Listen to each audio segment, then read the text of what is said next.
I was born in a super rich family, and our mansion by the beach looked like a fairy tale castle. I used to play hide and seek in the garden maze with our maids, and my dad bought me a stunning white pony, which I rode all over the huge grounds.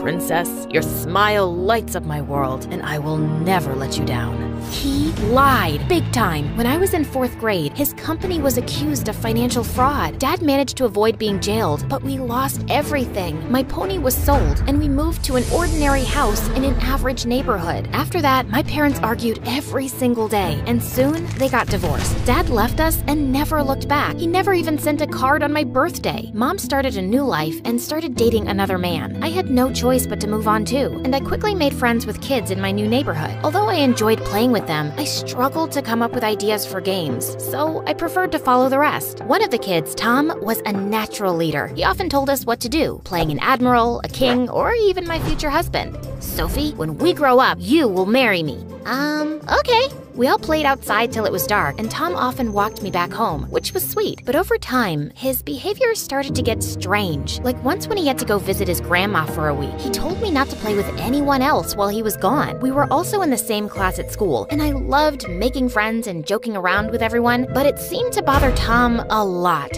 Sophie, stop being so friendly with everyone. It's annoying. Nobody seems annoyed except you, Tom. In middle school, a cute boy sent me a card on Valentine's Day saying, "You brighten my day," and it made me so happy. But the next day, when I tried giving him a chocolate, he ran away terrified, like he'd seen a ghost. Of course, Tom was behind this. I was getting sick of him and even tried creating distance between us, but he didn't take the hint. If I didn't walk with him to school, he just followed me. He'd turn up at my house whenever he pleased, and if I didn't talk to him, he'd just sit in my room for hours watching me. I told Mom not to let him in anymore, but she always said he was the sweetest friend I had. Once in high school, I decided to sneak out to a party late at night, but I was more worried about keeping it a secret from Tom than my own mother. Thankfully, I didn't encounter him on the way, and I was ready to have fun. But every single boy I asked to dance with me turned me down. Okay, can someone please explain what's going on? I'm pretty and cool and yeah, pretty. Why don't you boys want to dance with me? Because your boyfriend isn't gonna like it. I followed his sideway glance to see freaking Tom watching me from a corner.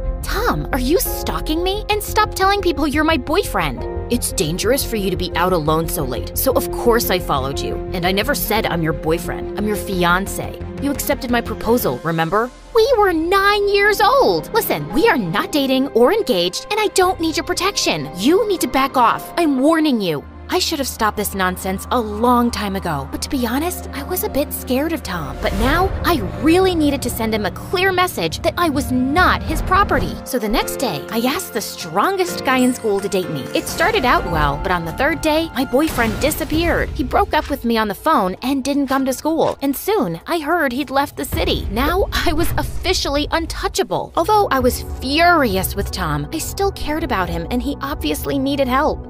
Listen, Tom, you're my friend, and I think you really need therapy. You seem to be obsessed with me. No.